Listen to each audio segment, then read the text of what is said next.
Glória a Deus. Diz assim a palavra do Senhor: houve um homem de Ramataim Zofi, da região montanhosa de Efraim, cujo nome era Eucana, filho de Jeroão, filho de Eliú, filho de Tou, filho de Zufi, efraimita. Tinha ele duas mulheres, uma se chamava Ana e a outra Penina. Penina tinha filhos, Ana, porém, não os tinha. Este homem subia da sua cidade, de ano em ano, a adorar e a sacrificar ao Senhor dos exércitos em Siló. Estavam ali os dois filhos de Eli, Ofni e Finéias, como sacerdotes do Senhor. No dia em que Eucana oferecia o seu sacrifício, dava ele porções deste a Penina, sua mulher, e a todos os seus filhos e filhas. A Ana, porém, dava porção dupla, porque ele a amava, ainda mesmo que o Senhor a houvesse deixado estéril. A sua rival a provocava e excessivamente para a irritar, porquanto o Senhor lhe havia cerrado a madre. E assim o fazia ele de ano em ano. E todas as vezes que Ana subia à casa do Senhor, a outra a irritava, pelo que chorava e não comia. E então Eucana, seu marido, lhe disse: Ana, por que choras? E por que não comes? E por que estás de coração triste? Não te sou eu melhor do que 10 filhos, após terem comido e bebido em Siló? Estando Eli, o sacerdote, assentado numa cadeira junto a um pilar do templo do Senhor, levantou-se Ana e com amargura de alma orou ao Senhor e chorou abundantemente e fez um voto dizendo: Senhor dos exércitos, se benignamente atentares para a aflição da tua serva e de mim te lembrares e da tua serva te não esqueceres, e lhe deres um filho varão, ao Senhor o darei por todos os dias da sua vida, e sobre a sua cabeça não passará navalha. Demorando-se ela no orar perante o Senhor, passou Eli a observar-lhe o movimento dos lábios, porquanto Ana só no coração falava, seus lábios se moviam, porém não se lhe ouvia voz nenhuma. Por isso, Eli a teve por embriagada, e lhe disse: até quando estarás tu embriagada? Aparta de ti esse vinho. Porém Ana respondeu: não, Senhor meu, eu sou mulher atribulada de espírito, não bebi nem vinho, nem bebida forte, porém venho derramando a minha alma perante o Senhor. Não tenhas, pois, a tua serva por filha de Belial, porque pelo excesso da minha ansiedade e da minha aflição é que tenho falado até agora. Então lhe respondeu Eli: vai-te em paz, e o Deus de Israel te conceda a petição que lhe fizeste. E disse ela: ache a tua serva mercê diante de ti. Assim a mulher se foi o seu caminho, e comeu e bebeu, e o seu semblante já não era mais triste. Levantaram-se de madrugada e adoraram perante o Senhor, e voltaram e chegaram a casa a Ramá. Eucana coabitou com Ana, sua mulher, e lembrando-se dela o Senhor, ela concebeu, e passando o devido tempo, teve um filho, a que chamou Samuel, pois dizia: do Senhor o pedi. Subiu Eucana, seu marido, com toda a sua casa, a oferecer ao Senhor o sacrifício anual e a cumprir o seu voto. Ana, porém, não subiu, e disse a seu marido: quando for o menino desmamado, levá-lo-ei para ser apresentado perante o Senhor e para lá ficar para sempre. Respondeu-lhe Eucana, seu marido: faze o que melhor te agrade, fica até que o desmames. Então somente confirme o Senhor a tua palavra. Assim ficou a mulher e criou o filho ao peito, até que o desmamou. Havendo-o desmamado, levou-o consigo com um novilho de 3 anos, um éfa de farinha e um odre de vinho, e o apresentou à casa do Senhor a Siló. Era o menino ainda muito criança. Imolaram o novilho e trouxeram o menino a Eli. E disse ela: ah, meu senhor, tão certo como vives, eu sou aquela mulher que aqui esteve contigo orando ao Senhor. Por este menino orava eu, e o Senhor me concedeu a petição que eu lhe fizera, pelo que também o trago como devolvido ao Senhor. Por todos os dias que viver, pois do Senhor o pedi. E eles adoraram ali o Senhor. Amém? Estenda suas mãos e ore por mim, para que o Espírito do Senhor me use. Querido Espírito Santo, essa é a tua bendita palavra que nós acabamos de ler. Te pedimos que tu possas falar ao nosso coração através da tua palavra, que pela tua palavra nós sejamos ministrados e edificados, em nome de Jesus. Que todo inimigo da palavra seja repreendido e que haja uma atmosfera de glória, de unção, de vida neste lugar. Que as pessoas aqui recebam cura, recebam milagre, recebam a manifestação da tua presença. Nós oramos assim para a glória e para a honra do teu nome. Amém e amém. Pode sentar, meus amados, em nome de Jesus. Que texto precioso. Eu fiz questão de ler o texto na íntegra, porque esse texto nos conta a história de Ana. E a história de Ana é uma das histórias mais lindas e mais profundas das Sagradas Escrituras. E essa história nos ensina como um coração quebrantado aproxima-se de Deus, como uma pessoa que tem um coração quebrantado e que se volta para Deus, recebe de Deus a resposta do que tem buscado, recebe de Deus a resposta do que tem clamado. Não é à toa que o salmista diz que há um coração quebrantado e contrito, o Senhor não rejeita. Há um coração quebrantado e contrito, o Senhor não despreza. E quando nós observamos o capítulo 1 e o capítulo 2 de 1 Samuel, a gente aprende lições preciosas sobre oração, sobre entrega, sobre sacrifício, sobre maturidade espiritual e sobre perseverança na fé em Deus.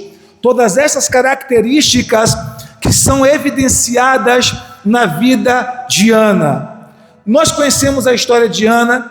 Ana foi uma mulher amargurada de espírito, uma mulher que estava clamando a Deus por um filho, uma mulher que era estéril, que não podia ter filhos, uma mulher que era vítima de humilhação constante da sua rival Penina, que era a segunda mulher do seu marido Eucana, que era vítima de ridicularização, porque naquela época, uma mulher não poder ter filho, ela era considerada uma mulher amaldiçoada, cujo ventre foi amaldiçoada por Deus. Então pense no sofrimento. Além de não poder gerar filhos, além de não ter a alegria de ser mãe, que é o sonho de grande parte das mulheres, principalmente naquela época, ainda assim ela era vítima de zombaria, ela era vítima de escárnio, ela era vítima de ridicularização por parte da sua rival, que constantemente a irritava, e ela também não recebia nem mesmo a compreensão do seu marido, porque Eucana chega a dizer para ela: por que você está triste? Como se ele não soubesse a razão da tristeza dela. Por que você está amargurada? Por que está triste o teu coração? Não sou eu para você melhor do que 10 filhos? Então, além da dor de não poder gerar, além da dor da esterilidade, além da dor da humilhação e da ridicularização da sua rival Penina, ainda sofria a não compreensão do seu próprio marido, que, diga-se de passagem, que a amava muito, porque Eucana a amava muito, mesmo assim não conseguia compreender Ana. E chega um momento que Ana entendeu que a solução para tudo aquilo ali era derramar o seu coração diante do Senhor, Ela entendeu que a solução para todo aquele conjunto de coisas que ela estava sofrendo era buscar a presença de Deus, era derramar o coração diante do Senhor, era orar ao Senhor. E ela vai ao templo, e a Bíblia diz que ela começa a orar ao Senhor com o coração quebrantado, com amargura de alma. E a Bíblia diz que ela não tinha forças nem mesmo para orar, que a oração não saía em voz audível, apenas sussurros, apenas gemidos. E é assim muitas vezes comigo e com você. Existem momentos na nossa vida tão desafiadores, tão difíceis, tão desesperadores, que a gente não consegue articular palavras, que só saem lágrimas, gemidos, suspiros. Mas os gemidos da nossa alma, os suspiros da nossa alma, eles são interpretados pelo Espírito Santo, e ele chega ao trono da graça, e ele traz resposta de Deus para a nossa vida, como foi no caso de Ana. É por isso que a Bíblia nos fala em Romanos capítulo 8, versículo 26, dizendo que nós não sabemos orar como convém, mas que o Espírito intercede por nós com gemidos inexprimíveis, gemidos que palavras não conseguem expressar, gemidos que palavras não conseguem traduzir. E ele sabe qual é a intenção do Pai, e ele intercede por nós de acordo com a vontade do Pai. Então existem momentos na nossa vida, assim como Ana, que a gente não consegue falar, que as palavras não saem audivelmente, que a única coisa que a gente consegue fazer é chorar diante do Senhor, é derramar as lágrimas, e aquelas lágrimas são levadas para Deus como oração. As lágrimas são levadas para Deus como oração.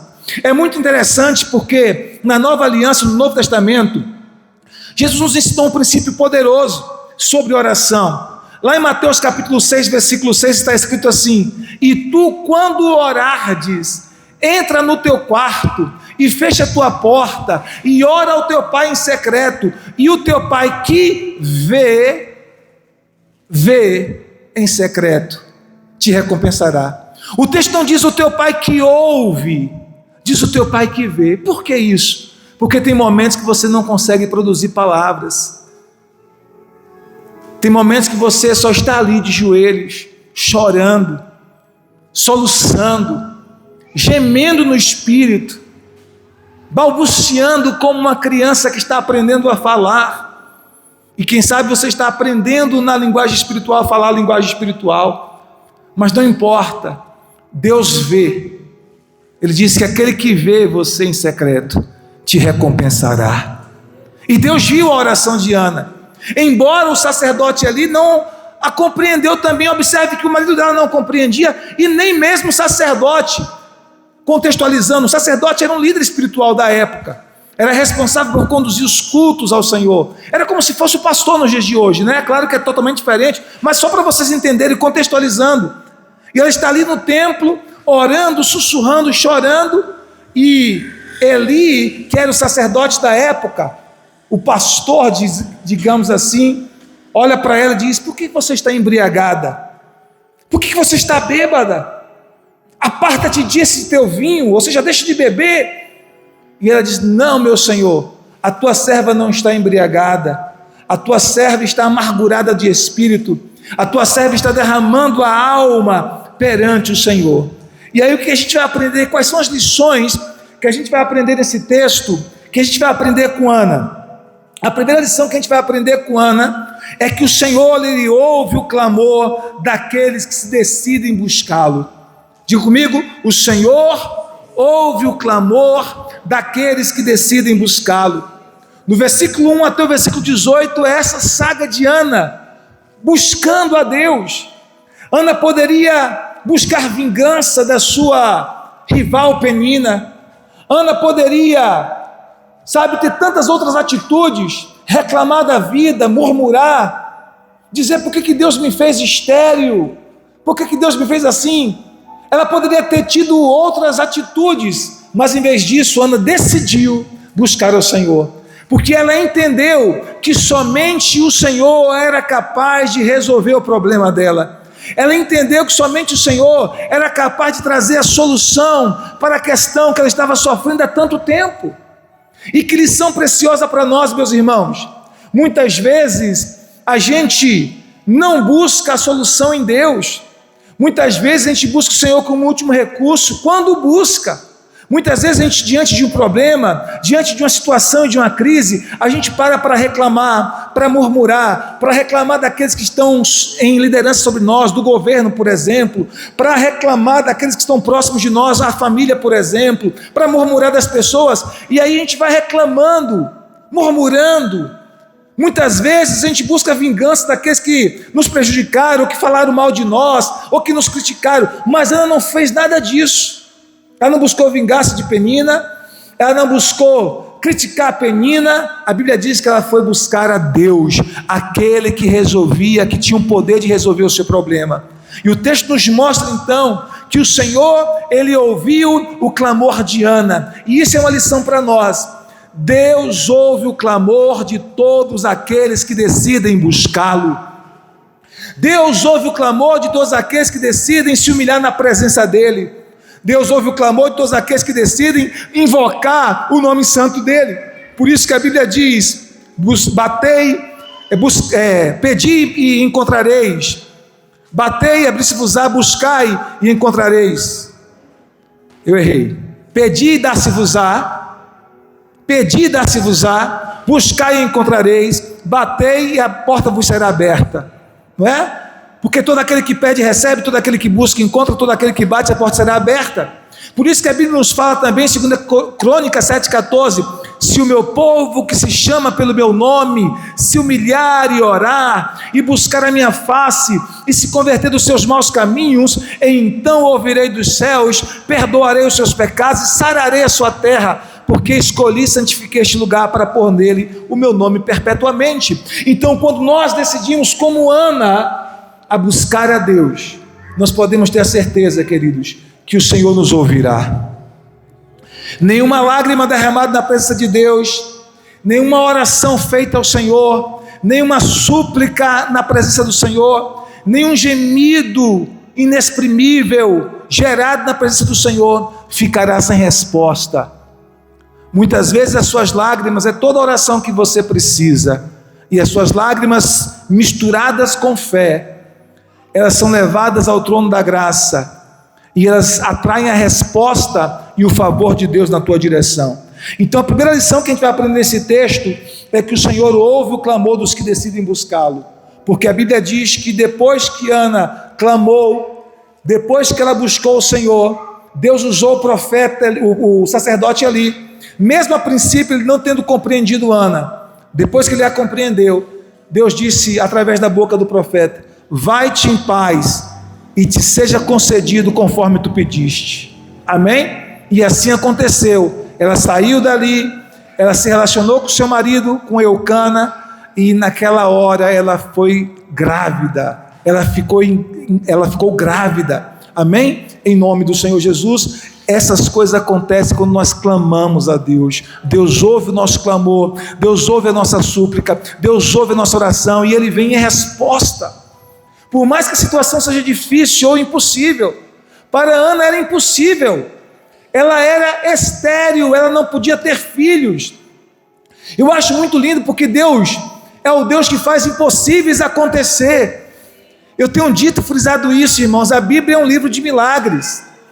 A Bíblia é um livro de sobrenaturais. Desde a primeira página até a última página da Bíblia, você vai vendo milagres o tempo todo. Você lê as Sagradas Escrituras e você vai vendo quantos milagres há na página das Sagradas Escrituras. Começa com o milagre da criação. Nós vamos vendo a narração do milagre de Deus libertando o povo de Israel do cativeiro, Deus abrindo o mar vermelho para o povo de Israel passar, Deus abrindo o rio Jordão, Deus fazendo o sol parar em resposta à oração de um homem, meus irmãos. Que coisa sobrenatural!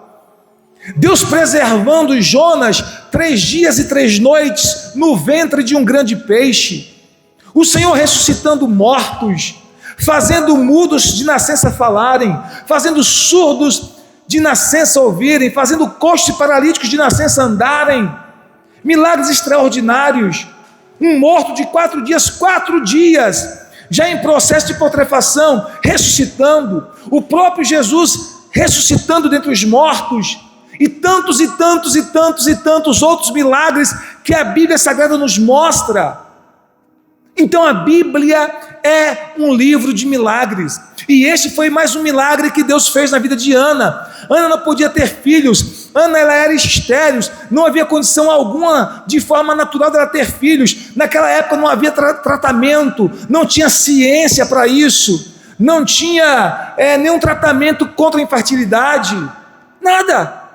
Ela só contou mesmo com a ação sobrenatural de Deus. Ela orou e Deus respondeu o clamor dela e fez o milagre acontecer na vida de Ana. Qual é o milagre que você precisa? Qual é a resposta de oração que você necessita receber do Senhor? Qual é o milagre que você está precisando? É na sua família, é no seu casamento, é na vida dos seus filhos, é nas suas finanças, é na sua empresa, é nos seus negócios, é na sua saúde, é na sua vida espiritual. Qual é a área que você precisa de uma ação sobrenatural de Deus? Qual é a área da sua vida que você precisa que Samuel nasça? Mas eu quero profetizar hoje à noite: se você clamar, se você interceder, se você buscar, Samuel vai nascer na sua vida. Samuel vai nascer na sua vida. Em nome de Jesus, o milagre vai acontecer. Assim como foi para Ana. Porque Deus, Ele ouve o clamor daqueles que decidem buscá-lo.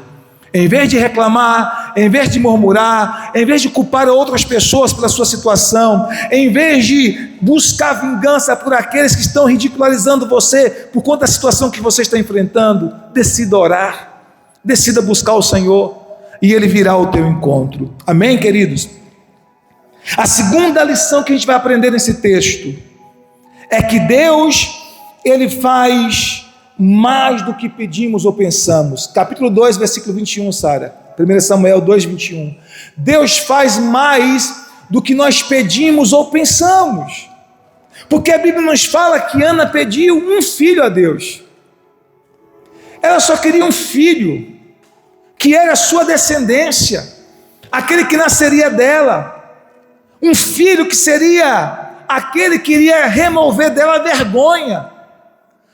a vergonha de ser estéril. Um filho que seria aquele que iria remover dela o estigma de uma mulher amaldiçoada, porque naquela época uma mulher que não podia ter filhos era considerada, pela cultura hebraica, judaica, uma mulher amaldiçoada, uma mulher cujo ventre tinha sido cerrado por Deus. Então ela queria um filho que pudesse tirar dela esse opróbrio, essa vergonha, um filho que pudesse tirar dela esse estigma de mulher amaldiçoada, um filho que ela pudesse dar como presente para o Senhor e que também alegrasse a sua casa. Mas Deus faz mais. Deus sempre faz além do que pedimos ou pensamos. A Bíblia nos diz, no versículo 21, abençoou, pois, o Senhor Ana, e ela concebeu, e teve 3 filhos e 2 filhas, e o jovem Samuel crescia diante do Senhor. Então, além de Samuel, ela teve mais 3 filhos e 2 filhas. Ela teve no total 6 filhos. Porque Deus é poderoso para fazer mais. Efésios capítulo 2, versículo 20. Efésios 2, 20 diz a Bíblia que o Senhor é poderoso para fazer infinitamente mais, além de tudo que pedimos ou pensamos, segundo o seu poder que opera em nós. Olha só, 2:20. Efésios 2:20, está assim, Sara? Então errei, procurei para mim, amor, esse texto. 3:20. Deus é poderoso para fazer infinitamente mais, além de tudo que pedimos ou pensamos, segundo o seu poder que em nós opera. Então Ana pediu um filho. Ela só queria um filho. Ela sonhava por um filho. E Deus multiplicou a bênção. Deus fez além do que ela estava pedindo. Deus fez muito mais do que ela estava pedindo. É isso mesmo? É. Ora, aquele que é poderoso para fazer infinitamente mais do que tudo quanto pedimos ou pensamos, conforme o seu poder que em nós opera, o que opera em nós. Então Ele é poderoso. Diga para o irmão que está ao seu lado: Deus é poderoso. Diga aí para seu irmão, profeticamente, diga: Deus é poderoso para fazer infinitamente mais de tudo o que você tem pedido ou pensado, segundo o poder dele que opera em você. Então o poder de Deus está operando em você, e ele pode fazer mais do que você está pedindo, mais do que você está pensando, mais do que você está imaginando. Por isso que a Bíblia diz: aquilo que os olhos não viram, os ouvidos não ouviram, nem subiu ao coração do homem, são estas coisas que Deus tem preparado para aqueles que nele esperam. Então ele pode fazer muito mais, queridos. Ana pediu um filho e Deus deu a ela 6 filhos. Ana pediu um filho e Deus deu a ela multiplicadas bênçãos de filhos. Ela achou que seria somente um, mas depois daquele ela teve mais 5. Amém? Porque Deus é poderoso. De repente você está pedindo a Deus: Senhor, salva o meu marido, faz dele um homem de Deus. E Deus disse: eu não vou apenas salvar, eu vou salvar o teu marido e eu vou fazer dele um pregador da palavra de Deus. Talvez você está orando: Senhor, salva o meu filho, liberta o meu filho desse mal. E o Senhor diz: eu não vou apenas salvar o teu filho, eu vou fazer do teu filho um pregador da palavra, eu vou fazer do teu filho um missionário. Talvez você está dizendo: Senhor, abençoa a minha empresa, abençoa o meu negócio. E Deus está dizendo: eu não vou apenas abençoar o teu negócio, eu não vou apenas abençoar a tua empresa, eu vou te dar uma rede de empresas, e você vai ter muitas filiais espalhadas pelo Brasil e quiçá o mundo. Talvez você está pedindo a Deus algo pequeno, e Deus está dizendo: eu vou alargar as tuas tendas, eu vou fazer algo grande na sua vida. Talvez você está dizendo: Senhor, me dá uma casinha pequena só para eu sair do aluguel. E Deus está dizendo: eu vou te dar muito mais do que uma casinha pequena, eu vou te dar uma casa extremamente grande, em que você pode receber seus amigos, você pode fazer muitas células na sua casa. Então Ele é poderoso para fazer mais do que você tem pedido, mais do que você tem pensado, mais do que você tem sonhado, mais do que você tem imaginado. Foi assim que ele fez na vida de Ana. Ana pediu um filho a Deus, um só. Me dê um filho, Senhor, que remova a minha vergonha. Me dê um filho, Senhor, que remova de mim este estigma de amaldiçoada. Me dê um filho, Senhor, para calar a boca da minha rival. Me dê um filho, Senhor, para fazer o vexame cessar. E Deus disse: Ana, eu não vou te dar apenas um filho, eu vou te dar 6 filhos, eu vou te dar uma aljava completa das bênçãos. Porque é assim que Deus disse lá em Salmo 127. A Bíblia diz lá em Salmo 127: herança do Senhor são os filhos, e a recompensa do Senhor, o fruto do ventre. Como flechas na mão do valente, assim são os filhos da mocidade. Feliz o homem que enche deles a sua aljava. Aljava é onde as flechas estão colocadas. Então Deus deu para Ana 6 flechas poderosas, amém? E a sua aljava foi cheia, porque Deus faz além. Eu quero profetizar na sua vida que Deus vai fazer mais do que você tem pedido, Deus vai fazer mais do que você tem imaginado, Deus vai fazer mais do que você tem clamado, Deus vai fazer mais do que você tem sonhado. Talvez você que tem a sua empresa tenha colocado uma meta financeira diante de Deus. Senhor, eu quero que a minha meta de arrecadação este mês seja 50 mil. Deus vai dizer para você: eu vou te dar dobrado, vou te dar 100 mil de faturamento. Talvez você esteja dizendo: Senhor, que a minha meta seja de 100 mil. Deus vai dizer para você: eu vou te dar um faturamento de 200, de 500 mil. Senhor, eu quero ter 2 funcionários. Deus está dizendo para você: eu vou te dar 10. Porque Ele é capaz de fazer mais do que você tem pedido ou pensado. Talvez você está dizendo para Deus: Senhor, me cura.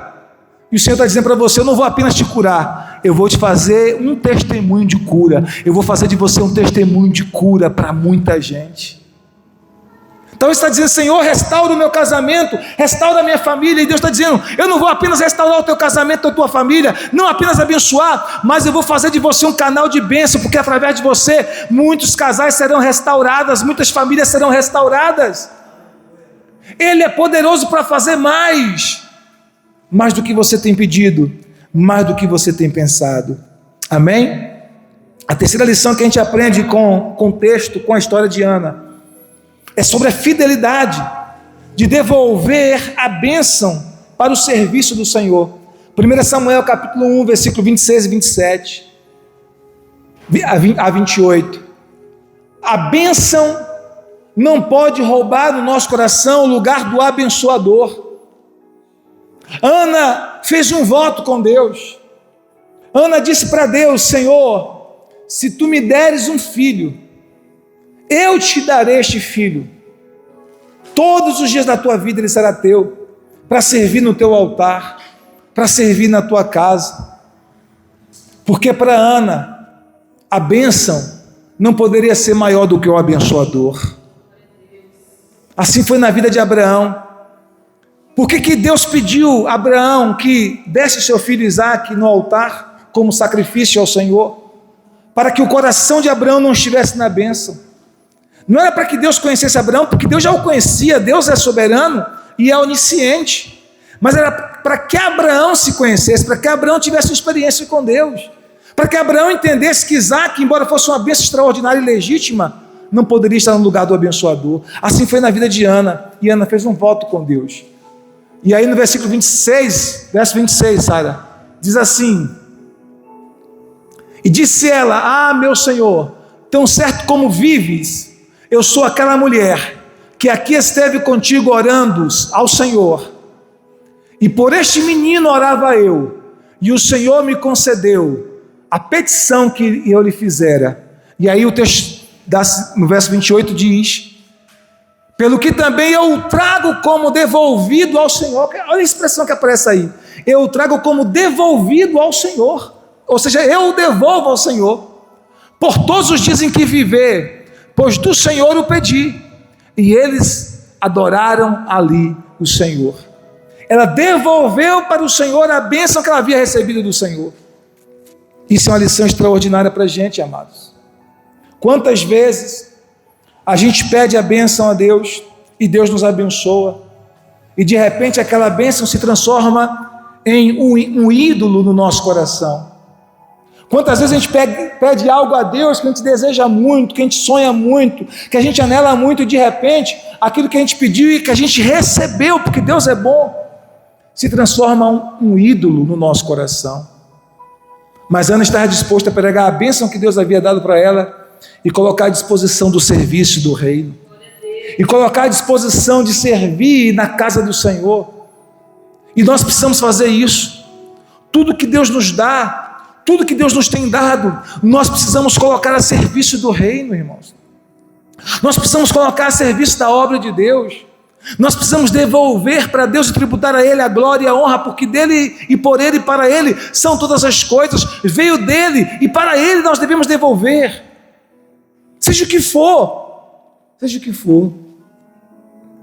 Um dia eu disse para uma mãe: ame o seu filho, cuide bem do seu filho, mas esteja disposta a doar o seu filho para Deus, porque Deus pode levá-lo para missões, para outros países, para outros continentes, para outros lugares, para pregar a palavra, para ganhar almas para o Senhor. E ela ficou zangada comigo quando eu disse isso para ela. Ela estava tanto apegada ao filho, e era um filho de muita oração. Nós orávamos para que aquele filho nascesse. Ela já não podia ter filhas há algum tempo, e quando eu disse isso para ela, ela ficou meio que zangada comigo, e Deus deu outro filho a ela. Então às vezes a gente se apega tanto àquilo ali, que Deus não pode mexer, e aquilo, seja um filho, seja um marido, seja um namorado, seja uma esposa, seja um carro, seja uma empresa, seja um negócio, seja o que for, pode, se a gente não tiver cuidado, se transformar em um ídolo no nosso coração. O que é um ídolo? O ídolo não é apenas uma imagem de escultura que alguém se prostra diante dela. Um ídolo é qualquer coisa que pode roubar o lugar de Deus no nosso coração. É qualquer coisa que pode assumir o trono do nosso coração em detrimento do Senhor. É qualquer coisa que pode assumir o trono do nosso coração no lugar do Senhor. E a gente precisa avaliar o nosso coração e ver se tem ídolos no nosso coração, Se há ídolos que estão se levantando em nosso coração, se o altar do nosso coração é somente para o Senhor, ou se ídolos têm se erguido, têm se levantado. Então nós precisamos entender, queridos, que tudo que Deus nos deu, nós precisamos estar dispostos a abrir mão para o Senhor. Nós precisamos estar dispostos a dar ao Senhor, para servir ao Senhor, para servir ao reino de Deus, para servir na casa do Senhor, porque senão aquilo que Deus nos deu acaba se transformando em um ídolo. Quantos estão entendendo o que eu quero dizer? E Ana estava disposta, ela fez um voto a Deus: Senhor, se o Senhor me der um filho varão, eu vou dar ele ao Senhor, para servir ao Senhor todos os dias da sua vida. Só que fazer o voto é fácil, irmãos. Muita gente faz voto, e a Bíblia chama em Eclesiastes esses tipos de votos que não são cumpridos. Quem se lembra de votos de? Quem se lembra? De votos de tolo, de tolice, né? Votos de tolo é aquele voto que é feito que não é cumprido. Então tem muita gente que faz votos ao Senhor, faz promessas, digamos assim, mas não cumpre. Ana não, ela fez o voto, e quando ela desmamou o menino, claro, o menino precisava ser desmamado, né? Quando ela desmamou o menino, quando passou o tempo do desmame, ela levou o menino no altar do Senhor e o consagrou, e entregou como uma oferta ao Senhor, literalmente, porque a partir daquele momento, ele ficou morando no templo, junto com Eli, o sacerdote, e com os filhos de Eli, e com a família de Eli. Literalmente, Eli adotou Samuel, e ele cresceu ali, sendo treinado na casa do Senhor, sendo treinado a ouvir a voz de Deus, sendo treinado a ter uma percepção espiritual. E tanto é que Samuel, ainda criança, ouviu a voz de Deus que chamava Samuel, Samuel. Ele não entendeu por 3 vezes, mas então Eli disse para ele: quando você ouvir de novo, responda: eis-me aqui, Senhor, que teu servo ouve, porque é o Senhor que quer falar com você. E quando ele ouviu pela última vez, Samuel, Samuel, ele respondeu: eis-me aqui, Senhor, fala que teu servo ouve. E aí o Senhor descreveu toda a situação que estava acontecendo na casa de Eli, e Samuel teria a missão de trazer a palavra profética para a casa de Eli. Ele aprendeu desde cedo a ouvir a voz de Deus, e ele se tornou um profeta poderoso. Samuel foi um profeta, foi um sacerdote e foi um juiz. Mas por quê? Porque Ana o devolveu ao Senhor. Ana o entregou ao Senhor, para que ele fosse útil nas mãos do Senhor. Muitas vezes a gente pede algo a Deus e Deus nos dá, e a gente fica tão apegado àquela bênção, que a gente não quer abrir mão. É minha, foi Deus que me deu. Sim, foi Deus que te deu, mas Ele está dizendo: não abra mão, devolva de volta para mim, que eu vou fazer algo extraordinário com essa bênção. Mas a gente está ali apegado, a gente está ali grudado, a gente está ali, meu Deus. Eu me lembro quando, assim que meu pai faleceu, o Senhor, a gente recebeu uma herança de família, né? Seguro de vida dele. Não foi muita coisa na época, mas um valorzinho que deu para a gente comprar terreno. Minha mãe recebeu 50%, e 50% foi dividido entre eu e minhas 3 irmãs. Era o seguro de vida da empresa que ele trabalhava. E isso, a gente tinha 15 anos de casado naquela época. Eu e minha esposa tínhamos 15 anos, sonhando em ter a nossa casa própria. Nós não tínhamos ainda a nossa casa própria, não tínhamos, sonhando. E aí eu recebi aquela herança, né? Depois de uma luta tão grande, de uma dor tão terrível, né? Depois de meses enfrentando aquele luto, a gente recebeu aquela herança que foi como um bálsamo no meio do deserto, como um alívio naquela situação toda de dor que a gente está enfrentando. E aí eu falei para minha esposa: a gente vai comprar o nosso terreno, a gente vai construir a nossa casa. E aí nós saímos, fomos aqui em cima, na Palmeira mesmo, encontramos um terreno que a gente estava sonhando, e era até de uma pastora que estava indo embora aqui da cidade, e nós fechamos assim de boca o negócio com a pastora, e disse: não, tal dia vai sair o dinheiro e a gente compra o terreno na sua mão, está selado, está selado. E aí fechamos o negócio com ela, e a gente estava feliz, né? Como diz a Bíblia, estávamos como que sonham, né? Vamos ter o nosso terreno, vamos poder construir pela primeira vez a nossa casa. Deus nos deu essa bênção depois de tanto tempo e tal.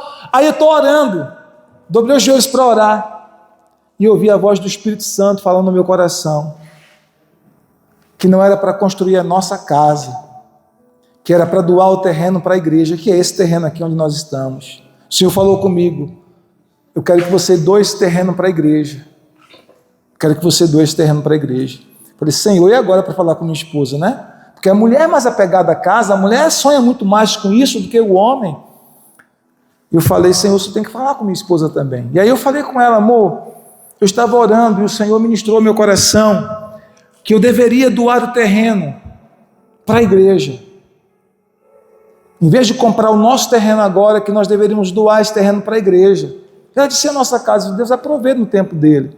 Ela disse, tu tem certeza que Deus falou com você? Eu falei, eu acho que sim. Eu creio que sim. Se Deus falou contigo, então pode doar. E aí nós doamos o terreno, né? Como lá em cima, onde nós pensávamos construir a nossa casa, não era um lugar apropriado para a construção de um prédio de igreja, então nós começamos a procurar, até que encontramos esse daqui, e compramos esse prédio aqui da igreja, na época, isso há 2010, 16 anos, né? Nós compramos esse prédio aqui, doamos, né? E Deus nos mostrou que muitas vezes a gente recebe uma bênção do Senhor. Não foi que Deus não nos deu a bênção era nossa. Era a nossa bênção. Mas nós tínhamos que estar dispostos a abrir mão daquilo que Deus nos deu. Amém? E muitas vezes é assim na nossa vida, queridos. Nós precisamos ter uma vida muitas vezes de sacrifício, de abrir mão. E continuamos sonhando, até que agora, ano passado, final do ano passado, depois de oração, depois de muitas batalhas, o Senhor nos permitiu ter a nossa casa própria. É um sonho de 28 anos. É 28 anos sonhando com isso. E Deus nos deu agora. Claro que a gente não comprou essa casa à vista. É claro que a gente vai pagar essa casa por um bom tempo, porque foi financiado pela Caixa, mas Deus tem nos abençoado e nos permitido pagar cada parcela, e vai nos permitir pagar até o final. E é muito tempo, irmãos. Eu estava falando com minha esposa, se Deus não mandar uma bênção para poder eu conseguir quitar antes, quando eu terminar de pagar essa casa, eu vou ter 80 e poucos anos. Porque são 35 anos pagando a casa, 35 anos. Não pense que a vida de um pastor é fácil não, irmãos. É na luta, é na peleja, mas Deus honra, amém? Deus vai honrando, Deus vai abrindo portas, Deus vai honrando. Então muitas vezes, Deus nos pede algo, que a gente abra mão de algo. Deus pede, abra mão, e Ele vai nos abençoar. E a gente vai vivendo uma vida de cada vez, um dia de cada vez, crendo nas promessas do Senhor. Foi assim na vida de Ana. Ana abriu mão e Deus a abençoou com muito mais. Amém? Deus a abençoou com muito mais. Então louvado seja o Senhor, que na nossa experiência, nós abrimos mãos desse terreno, que foi o segundo, na verdade, que a gente abriu mão. Porque quando nós pastoreávamos a outra igreja lá no centro, a minha esposa ganhou um terreno também. Uma irmã que tinha um loteamento, ela tinha uma fazenda e fez um loteamento nessa fazenda em Jequié, e aí Deus moveu o coração dela e ela doou um terreno para minha esposa. Isso foi anos antes dessa segunda doação. E aí já foi ela orando um dia ao Senhor, o Senhor falou para ela doar o terreno para a igreja também, onde nós pastoreávamos antes. E ela pegou o terreno e doou para a igreja, e com o valor do terreno que nós fizemos um leilão, um sorteio, alguma coisa assim, a gente conseguiu construir algumas coisas lá na igreja também. Então a nossa vida tem que ser uma vida de doação, de entrega, e Deus no seu tempo honra. Então Ana, ela recebeu a bênção do Senhor, mas ela não ficou ali apegada à bênção, é minha, é meu filhinho, não vai sair nunca daqui, não. Ela abriu mão, ela disse, Senhor, o meu filho é teu, eu consagro a ti, para que ele te sirva todos os dias da sua vida, para que ele seja uma bênção no teu reino, para que ele seja um instrumento nas tuas mãos. Agora imagine, irmãos, a mãe com seu filho pequeno. Imagine, eu quero que você entre nessa cena e imagine o desprendimento de Ana. Eu ia dizer o desprendimento de Lari, porque eu olhei para ela barriguda, né? Imagine o desprendimento de Ana. A Bíblia diz que ela levou Samuel para o templo, depois que Samuel fez o quê? Desmamou. Não é isso que está escrito na Bíblia? Depois que Samuel foi desmamado, levou Samuel para a casa do Senhor em Siló, no templo. Só que Ana só ia lá de ano em ano, irmãos. Com quantos anos uma criança é desmamada? Em média aos 2 anos. Alguns menos, 1 ano e meio, 1 ano. Alguns mais. Por exemplo, meu pai mamou até os 5 anos de idade. Meu pai. Eu mamei até os 2 anos de idade. Carolzinha, minha filha, só mamou 5 meses. John mamou 1 ano e 6 meses. E Sarinha mamou 1 ano e 3 meses. Cada um mamou uma quantidade de tempo. Mas geralmente a média é 2 anos. Vamos supor que Ana tenha desmamado Samuel aos 2 anos. Ela pegou seu menininho com 2 anos. Ela levou seu filho com 2 anos, colocou lá na casa do Senhor, no templo, para ser cuidado por sacerdote ali, pela família dele. E ela só viu o seu menino de tantos e tanto tempo.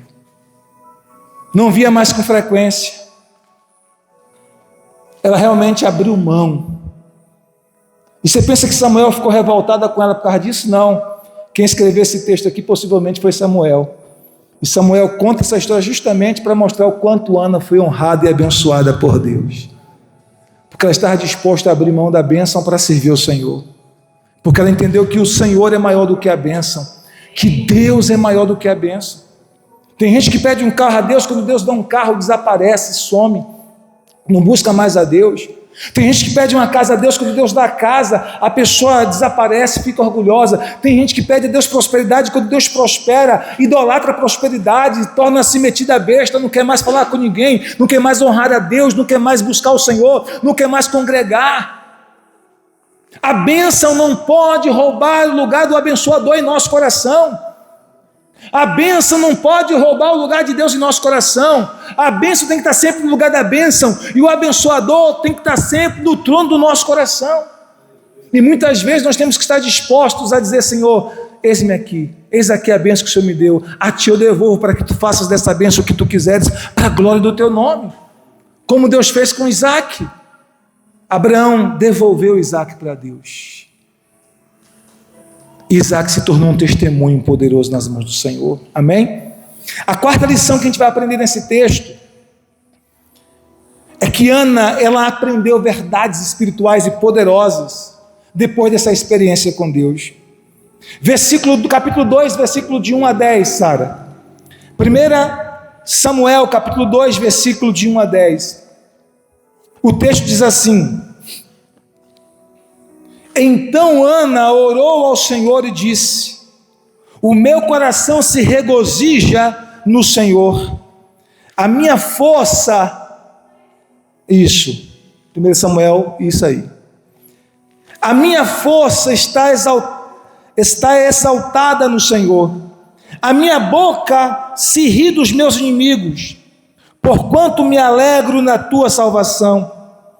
Não há santo como o Senhor, porque não há outro além de ti, e rocha não há nenhuma como o nosso Deus. Isso tudo que eu estou dando para você são as lições que Ana foi aprendendo depois dessa experiência. Ela continua: Não multipliqueis palavras de orgulho, nem saiam coisas arrogantes da vossa boca, porque o Senhor é o Deus da sabedoria, e pesa todos os feitos na balança. O arco dos fortes é quebrado, porém os débeis cingidos de força.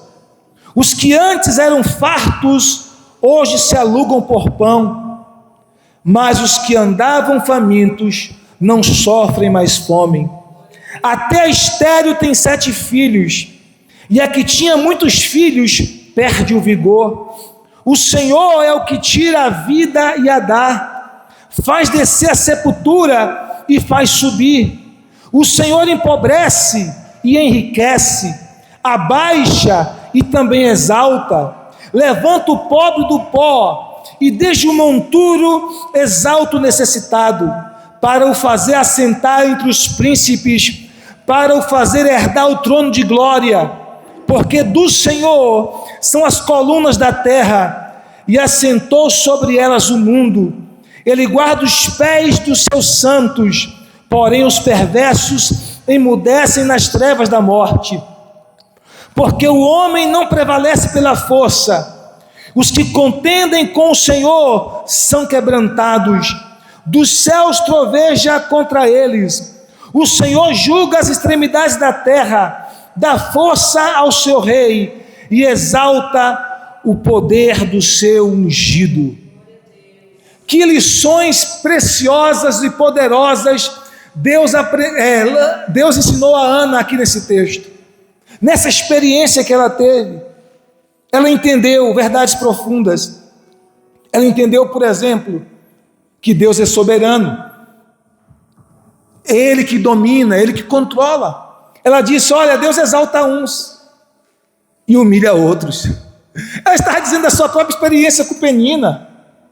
Deus me exaltou e humilhou a minha rival. Ela estava dizendo: olha, Deus é soberano.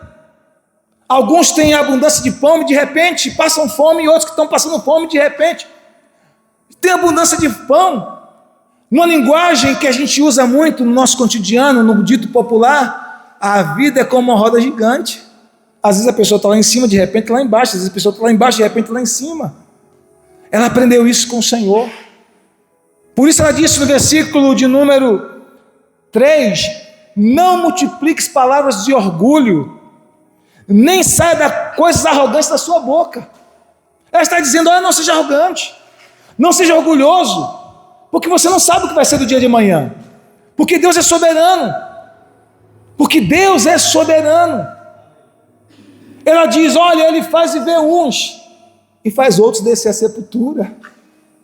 Deus é soberano.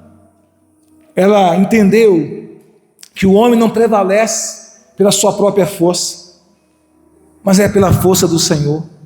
Porque se ela dependesse da força de Deus, da sua própria força, ela não chegaria a lugar nenhum, ela não teria vitória nenhuma, mas ela dependeu da força do Senhor. Ana aprendeu lições extraordinárias. Ela disse: Deus levanta o necessitado do pó, do lixo, e coloca ele assentado entre os príncipes. É Deus que faz isso, é Deus que levanta. É Deus que pega o cara pobre de maré desse, que não tem nem o que comer, que anda na sarjeta, e faz dele um grande empresário, faz dele um nome na cidade, um nome na nação, um nome nas nações. É Deus que faz isso. Ela entendeu a soberania de Deus e ela louva ao Senhor por isso, mas ela entendeu tudo isso, todas essas verdades profundas, no meio da prova que ela passou. Assim como Jó. Jó passou por uma prova extraordinária, você conhece a história. E depois a Bíblia diz que Deus restituiu a Jó tudo em dobro. E depois de tudo isso, lá no capítulo 42 de Jó, Jó 42, versículo 5, depois de toda aquela experiência com Deus, ele diz assim: antes eu te conhecia apenas de ouvir falar, mas agora os meus olhos te veem.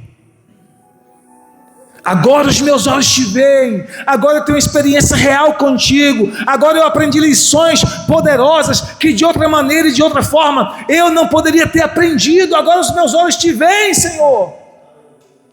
Assim como Ana aprendeu coisas profundas no meio das suas provas, das suas experiências com Deus, e na resposta de Deus à sua oração, você vai aprender mais no tempo da aprovação do que no tempo da bonança. Você vai aprender mais no tempo da luta do que no tempo das bênçãos. Não pense que o que você está enfrentando agora é um desperdício, é uma perca de tempo.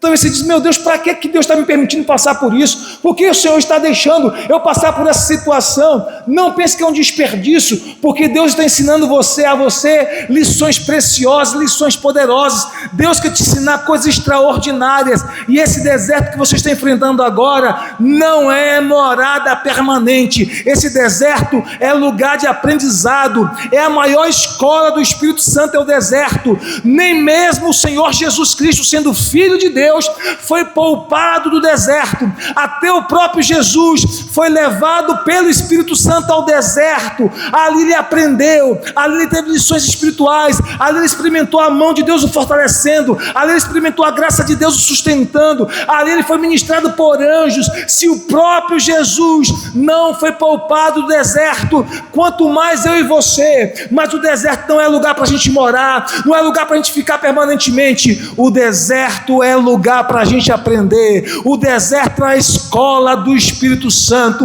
e as maiores experiências que a gente vai ter com Deus vai ser no tempo do deserto. No deserto você vai ouvir Deus falar com você, no deserto você vai ver a mão de Deus te sustentando, no deserto você vai ver anjos de Deus te ministrando, no deserto você vai ver Deus te dando força, no deserto você vai experimentar a ação sobrenatural de Deus. Glória a Deus.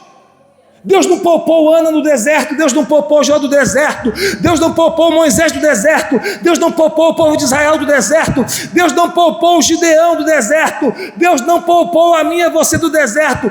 Todos os filhos de Deus, todos os homens e mulheres de Deus são treinados como filhos no deserto, seja em que área for.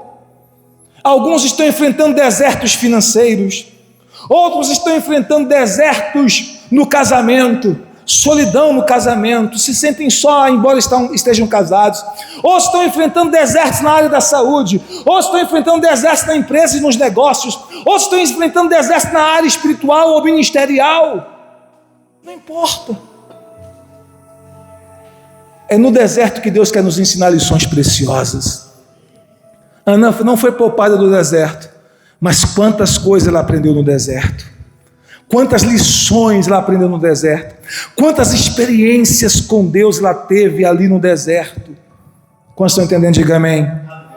Então, queridos, o deserto é lugar de aprendizado, e não é para toda a vida, sabe? E uma coisa que eu aprendi, e eu peço a Deus que me dê sempre graça, que quanto mais rápido a gente aprende, mais rápido a gente sai do deserto. Quanto mais rápido a gente aprende, mais rápido a gente sai do deserto. Por exemplo, o povo de Israel não precisava ter passado 40 anos. Era uma jornada bem menor, de alguns dias. Era uma jornada bem menor. Mas em vez de aprender as lições que Deus queria ensinar, em vez de aprender a depender do Senhor, a experimentar o sobrenatural de Deus, a comer o maná que Deus enviava com gratidão, o povo começou a murmurar, a reclamar, a murmurar dos seus líderes espirituais, Moisés e Arão, a murmurar de Deus, a chegar a dizer: esse pão desprezível, chamavam o maná de pão desprezível. Começaram a murmurar e dizer: que saudades dos melões do Egito, das cebolas do Egito, dos alhos do Egito, que saudade do Egito, que loucura. Será que eles também tinham saudade dos chicotes, dos seus algozes, dos seus carrascos ali no Egito? E por conta disso, a Bíblia diz que o povo de Israel passou 40 anos no deserto. Mas Jesus foi para o deserto também. Mas Jesus era o filho obediente do Pai, e ele passou apenas 40 dias. E no deserto Jesus também aprendeu. A Bíblia diz que o filho aprendeu a obedecer pelas coisas que padeceu. Lá em Hebreus diz isso. Então até o próprio Filho de Deus aprendeu o caminho da obediência. Mas pastor, Jesus não era Deus? Não é Deus? Sim, mas ele estava na terra como homem, 100% humano. E como homem 100% humano, ele precisava aprender a obediência. E a Bíblia diz que ele aprendeu a obedecer pelas coisas que padeceu. Vê se tu acha esse texto, amor, para pedir a Sara para projetar para mim. Está em Hebreus, tenho certeza disso. O próprio filho aprendeu a obedecer pelas coisas que padeceu, pelas coisas que sofreu. Ele aprendeu a obediência por aquilo que padeceu. Então, se ele foi assim, se foi assim com Jesus, não pense que será diferente comigo, com você, não. Muitas vezes você vai sofrer para aprender a obedecer. Enquanto não aprende, continua o sofrimento. Hebreus 5, 8 a 9. Hebreus 5, 8 e 9. Amém? Eu gosto de matar a cobra e mostrar a cobra morta. É só uma brincadeira, viu, gente? Hebreus 5, versículo 8 e versículo 9. Amém? Então, Jesus passou por esse processo. Embora sendo filho, aprendeu a obediência pelas coisas que sofreu. E tendo sido aperfeiçoado, tornou-se o autor da salvação eterna para todos os que lhe obedecem. Mas deixa só o 8 lá, volta para o 8. Volta para o 8. Embora sendo filho, aprendeu a obediência pelas coisas que sofreu. Então, se o próprio Jesus precisou aprender a obedecer pelo seu sofrimento, quanto mais eu e você. Você está entendendo, sim ou não? Ele, sendo filho perfeito, submisso ao Pai por natureza, ele era obediente por natureza, o que é diferente de nós. Porque nós somos rebeldes por natureza.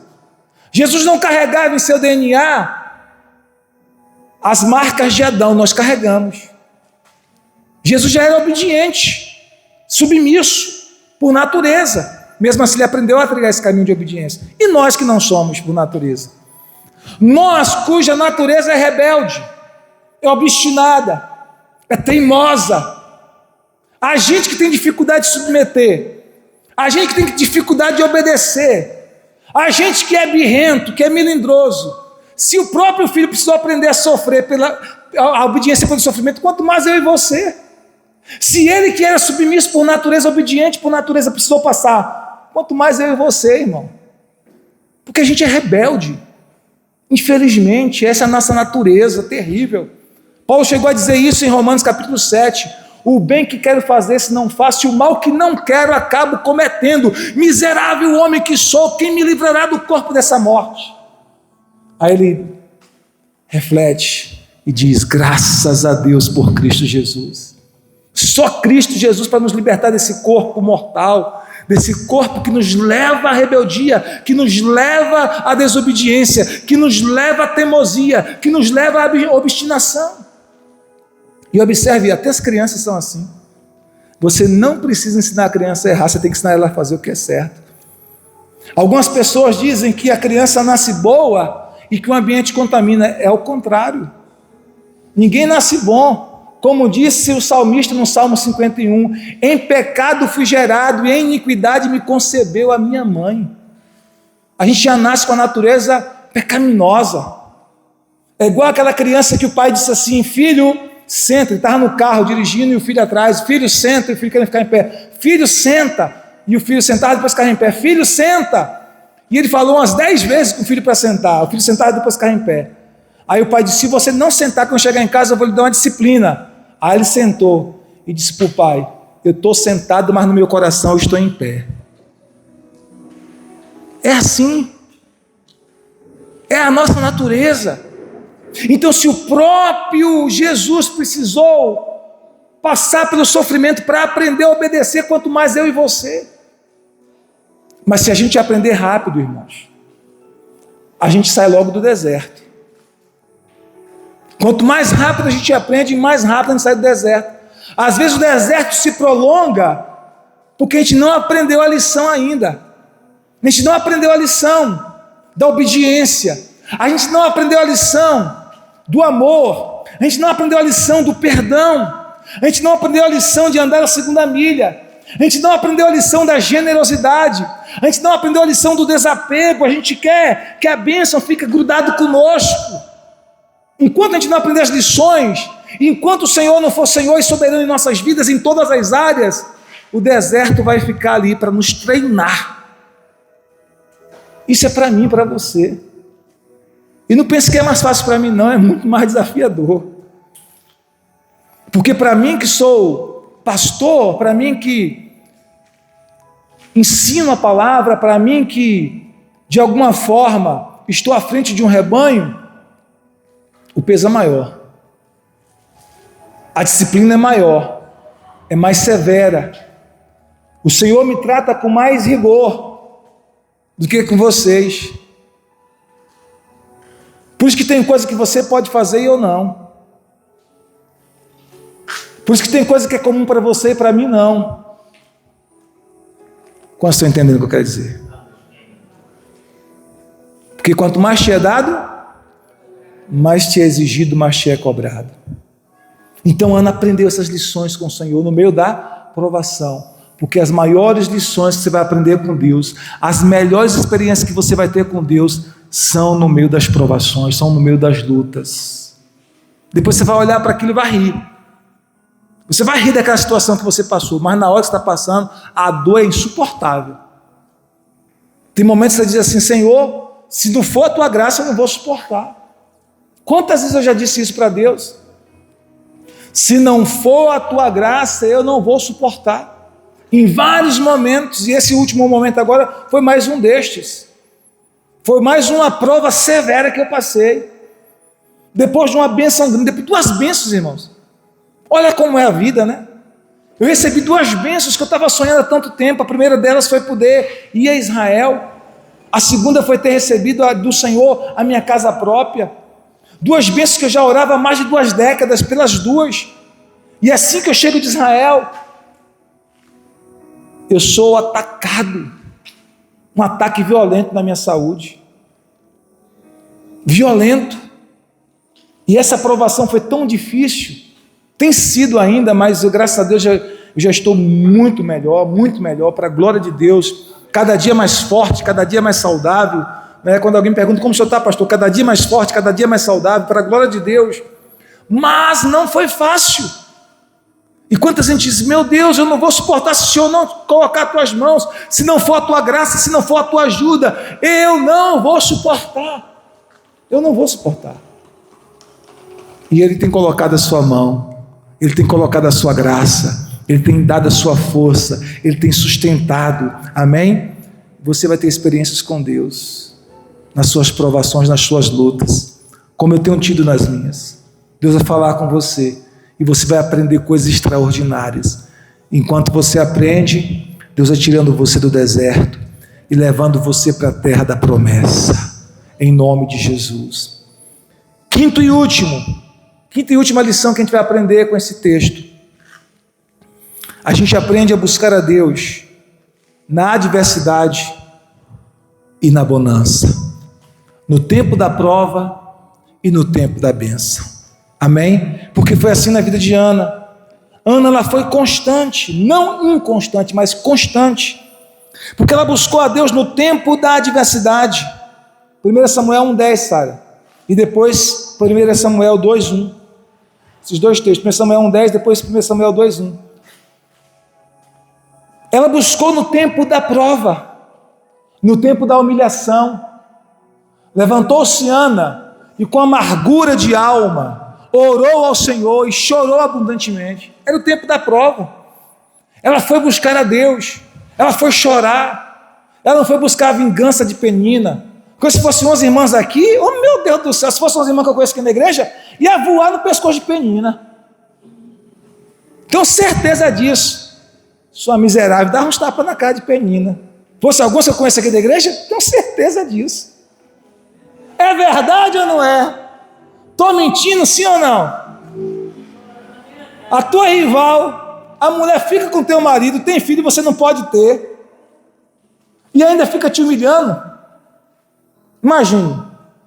É igual a situação que de um casal que a gente ajudou há muitos anos atrás, que enfrentou uma situação assim de infidelidade no casamento, e aí a mulher sonhava em ter uma filha, e o marido teve um deslize e caiu, não é? E se envolveu com a mulher na rua, uma outra mulher, e a mulher engravidou, e o bebê era o quê? Menina. E ela disse para mim: pastor, não entendo, chorando, eu orava a Deus, pedindo a Deus uma filha, pastor, e o meu marido transa com a mulher de rua, e ela engravida, e é uma menina. Falei: minha filha, não tem coisa que a gente não entende mesmo não. Imagine, Penina ali te humilhando, Fosse alguns de vocês voar no pescoço de Penina. Mas ela não fez isso, não. E essa irmã também não fez, não. Ela ouviu o meu conselho, ela foi orar, e no tempo certo Deus também deu a ela uma menina. Hoje também ela tem uma menina, para a glória de Deus, porque Deus é bom. A família foi restaurada, o casamento foi restaurado, e ela tem uma menina, porque Deus é bom. Amém? Então Ana, ela orou no tempo da prova, ela orou no tempo da humilhação, ela orou no tempo do sofrimento, ela chorou diante do Senhor. Só que a maioria dos crentes fazem isso. No tempo da crise chora, no tempo da crise jejua, no tempo da crise ora, no tempo da crise paga o preço, como se diz, né? No tempo da crise congrega, vem congregar, vamos buscar Deus, não posso perder um culto no tempo da crise, no tempo da luta, no tempo da escassez, no tempo da dificuldade, no tempo da enfermidade, no tempo da prova. Só que Ana não foi só no tempo da prova, ela também buscou o Senhor no tempo da bênção. 1 Samuel 2:1. Ela buscou o Senhor também quando recebeu o milagre. Ela continuou buscando ao Senhor. Capítulo 2, versículo 1. Então orou Ana e disse: o meu coração se regozija no Senhor, a minha força está exaltada no Senhor. E você vai ver ela orando aí. Por que ela diz: o meu coração se alegra no Senhor? Porque agora ela tinha a bênção. A bênção que ela tinha clamado por tanto tempo, ela havia recebido. E agora, ela não se alegra simplesmente na bênção, ela se alegra no Senhor. E ela vai buscar o Senhor. Então Ana nos dá uma outra lição aqui nesse texto. A lição da constância. A lição de buscar o Senhor na prova ou na bonança. De buscar o Senhor na adversidade ou na bênção. De buscar o Senhor quando o tempo está difícil ou quando as coisas estão acontecendo tudo bem na nossa vida. Porque tem crente que só sabe buscar o Senhor no tempo da provação. Mas é Deus da bênção, some. É Deus fazer o milagre, desaparece. É Deus operar a cura, desaparece, não congrega mais, não busca mais, não ouve ninguém, não ouve pastor. Se o pastor repreender, corrigir, fica zangado, fica melindroso ou melindrosa, desaparece. Se torna orgulhoso. Ninguém manda em mim mais não. Não é assim? Não tem muito crente assim, sim ou não? Não é o seu caso, mas tem muito crente assim. Mas Ana não, queridos. Ana buscou, se humilhou no tempo da prova, no tempo da dificuldade, mas no tempo da bênção ela também buscou. Ela continuou firme com o Senhor. Ela continuou perseverando em seguir o Senhor, porque ela estava mais apegada ao dono da bênção do que a bênção. Ela estava muito mais apegada ao abençoador do que a bênção que lhe favorecia. E é uma lição para nós. Deus tem muitas bênçãos para mim e para você, irmãos. Eu já falei isso muitas vezes aqui, e eu já estou concluindo. Deus não tem dificuldade nenhuma de nos abençoar. Deus não tem dificuldade nenhuma de nos prosperar, de nos abençoar no casamento, de nos abençoar na saúde, de nos abençoar nas finanças. Nenhuma. Deus não tem dificuldade nenhuma de nos enriquecer, se esse for o caso. Mas nem todo mundo está preparado para a bênção. A bênção é mais perigosa se a gente não tiver com o coração preparado do que o tempo da adversidade. Você sabia disso? Então nós precisamos vigiar o nosso coração, perseverar em seguir o Senhor, fazer um pacto com Deus como Ana. Senhor, quando o Senhor me abençoar nessa área que eu estou clamando, que eu estou pedindo, essa bênção é tua. Quando o Senhor me abençoar nessa área que eu estou clamando, que eu estou pedindo, eu vou continuar seguindo ao Senhor, eu vou continuar buscando ao Senhor, eu vou continuar fervoroso na tua presença. Amém, amados? E pedir essa graça a Deus. Por quê? Porque tem muito crente que quando é abençoado, desaparece, some, transforma a bênção, como eu falei há pouco instante, em um ídolo na sua vida. Isso é uma lição para todos nós. E quanto mais vai se aproximando do fim, mais a gente precisa vigiar, porque a Bíblia diz que o amor de muitos se esfriariam nos últimos dias. O amor de quase todos. O amor por Deus, o amor pela causa de Deus, o amor pelas coisas espirituais. Então, que lições maravilhosas. A história de Ana começou com joelhos dobrados, com coração quebrantado, com lágrimas nos olhos. E a história de Ana, registrada aqui nesse texto, terminou com um cântico de vitória a Deus. A história de Ana começou com humilhação, com lágrimas, com vexame, mas terminou com um cântico de vitória ao Senhor. Você também vai cantar um hino de vitória. você também vai cantar um hino de vitória na sua vida em nome de Jesus. Que nós possamos aprender a buscar o Senhor com intensidade e aprendamos a devolver para o Senhor o fruto do nosso milagre, em nome de Jesus de Nazaré. Amém? Que essa palavra possa abençoar o seu coração poderosamente. Fique de pé, vamos orar ao nosso Deus, vamos buscar a presença do Senhor. Pedir à pastora que vem aqui para orar ao Senhor, em nome de Jesus. Vamos clamar ao nosso Deus, queridos. Aleluia, Jesus.